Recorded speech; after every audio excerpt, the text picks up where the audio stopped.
Salut à tous, Kwame Sport, j'espère que vous allez bien, peu importe l'heure et l'endroit où vous regardez cette vidéo. Avant de commencer, cliquez sur like, abonnez-vous et activez la cloche de façon à être tenu au courant quand je posterai de nouvelles vidéos. Demain, on va être fixé sur le prochain adversaire d'Anthony Joshua. Anthony Joshua qui est censé combattre, enfin, qui va combattre au mois de septembre à Wembley. Ça, c'est booké depuis un long moment. Et là, demain, on va enfin savoir qui sera le futur adversaire. Il y a deux options. Soit ça va être Zeng, Zeng qui sort d'un KO, enfin qui vient de mettre KO Deontay Wilder, qui a mis fin à sa carrière une bonne fois pour toutes. Hein. Je crois que c'est fini, hein, il ne reviendra plus. Et de l'autre côté, on a Dubois qui lui sort de deux victoires consécutives, deux KO d'ailleurs. Il a battu Miller qui était invaincu et Ergovic qui d'ailleurs lui aussi était invaincu et par la même occasion il a pris son statut de mandataire IBF. Ouais, c'est vrai quand même, il a une bonne année, hein, Dubois. Enfin bref, ce sont les deux options solides. Parce que normalement, il y aurait pu avoir une troisième en la personne de Joseph Parker, mais bon, pour l'instant, c'est les deux seuls dont on entend parler. Et vu que ça... Ouais, alors, si ça avait été en Arabie Saoudite, j'aurais dit Zeng. Sûr et certain, parce que Zeng est asiatique, euh, beaucoup plus connu à l'international que ne l'est Dubois. Mais vu que là, c'est à Wembley, pour moi, je pense que ça va être Dubois. Dubois, boxeur britannique, qui a fait 90% de sa carrière en Angleterre, si ce n'est pas plus. Jeune, connu.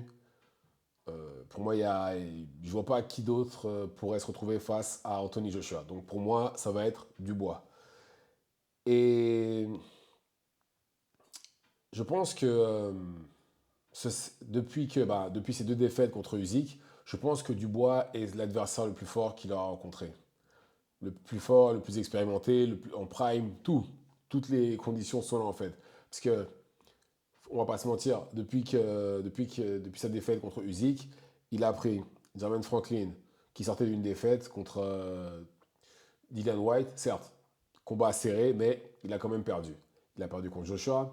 Ensuite, il a pris Lenus à la place de Dylan White, qui devait y avoir un rematch entre Dylan White et Anthony Joshua. Finalement, Dylan White, enfin même pas finalement, non, Dylan White s'est fait attraper pour dopage, donc finalement, Elenius a assuré le job. Il avait pris un KO contre Wilder, il avait combattu, je crois, peut-être une semaine avant, un truc comme ça. Il a repris un KO. Et Elenius, c'est pas non plus le top niveau non plus. Ensuite, il a pris Otto Wallin, pareil, il a mis KO. Et enfin, pour finir, il a pris Francis Ngannou, qui est à la base un combattant MMA. Certes, très bon combattant MMA, mais là, en boxe, ça reste un novice. Il n'avait jamais combattu en professionnel avant le combat contre Tyson Fury qui a eu lieu en 2023. Donc, théoriquement, on parle de quelqu'un qui n'a aucune expérience. Et donc, oui, ça pourrait être plus compliqué que prévu, dans le sens où je pense que si Dubois le presse direct, ça pourrait être très compliqué pour Joshua, parce que si vous regardez, c'est le combat contre Klitschko et le début du combat contre le premier Andy Ruiz. Il a du mal avec la pression, on dirait Anthony Joshua. Il a l'air d'avoir du mal. Maintenant, après, bon, il a évolué. Hein, il y a eu des années entre tous ces combats-là et Joshua actuel. Klitschko, c'était il y a peut-être 7 ans, 7 ou 8 ans. Et Ruiz, c'était en 2019, si je ne me trompe pas. Donc bon, entre-temps, forcément, il a évolué. Mais voilà, ça pourrait être compliqué pour lui s'ils vont directement, s'ils mettent le turbo dès le départ, ça pourrait être compliqué enfin, si Dubois met le turbo dès le départ contre Joshua, ça pourrait être compliqué pour lui.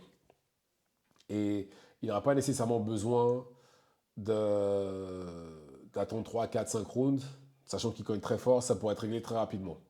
Maintenant, de l'autre côté, Dubois, lui, sa défense, elle est pas top du tout. Parce qu'il prend énormément de bras arrière dans le visage. Énormément de bras arrière.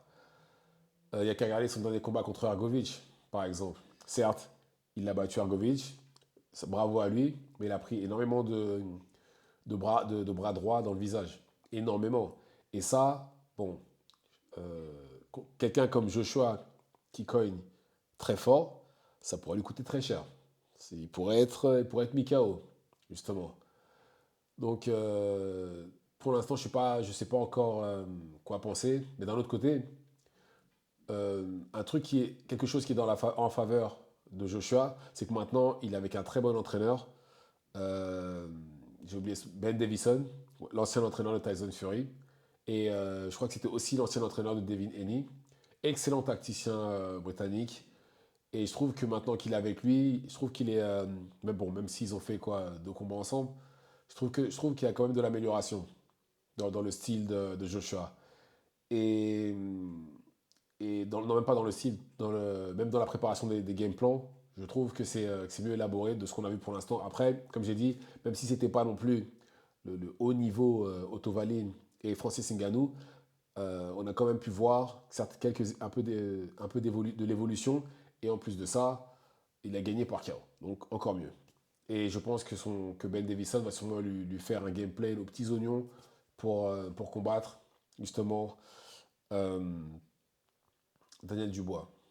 Mais bon, je pense que Daniel Dubois aussi, il a faim, il faut dire ce qui est. Il a très très faim, il n'y a qu'à voir comment. Tout le monde. En fait, Daniel Dubois, j'ai vraiment l'impression qu'il a besoin que les gens doutent de lui ou que son adversaire joue au plus fin avec lui. Parce que si on regardait bien, ces deux adversaires disaient beaucoup de mal de lui. Au final, il a écrasé les deux. Miller se moquait de lui, oui, t'es britannique, t'as jamais battu personne, etc. KO. Ergovic lui a rappelé qu'apparemment il a dominé en sparring, KO aussi. Bon, après, c'est vrai que Dubois et Joshua ont sparé aussi, mais voilà. Et apparemment, si c'est apparemment, ça reste une rumeur, apparemment Dubois aura eu le dessus sur lui. Mais comme je dis à chaque fois, sparring c'est sparring, ça veut rien dire, ça veut pas dire forcément que la personne se sera même rendu une fois en combat. Ça veut absolument pas dire ça. Et en plus de ça, là, quand Dubois faisait des sparring avec Joshua, c'était il y a des années. Les deux ont forcément changé en tant que combattants. Donc on peut pas se baser sur ça pour pouvoir pour donner son avis sur le potentiel vainqueur du combat entre Dubois et Joshua. Mais en tout cas, très belle affiche, si c'est ça. Hein. Après, je peux me tromper, ça se trouve, ça va être Zeng. Hein. Ça se trouve, ça va être Zeng. Mais je pense vraiment que ça va être Dubois, vu que c'est en Angleterre. Si ça avait été en Arabie Saoudite, j'aurais dit Zeng. Donc voilà. Dites-moi ce que vous en pensez dans les commentaires. Activez la cloche de façon à être tenu au courant quand je posterai de nouvelles vidéos. Et c'est tout pour moi. Ciao, ciao.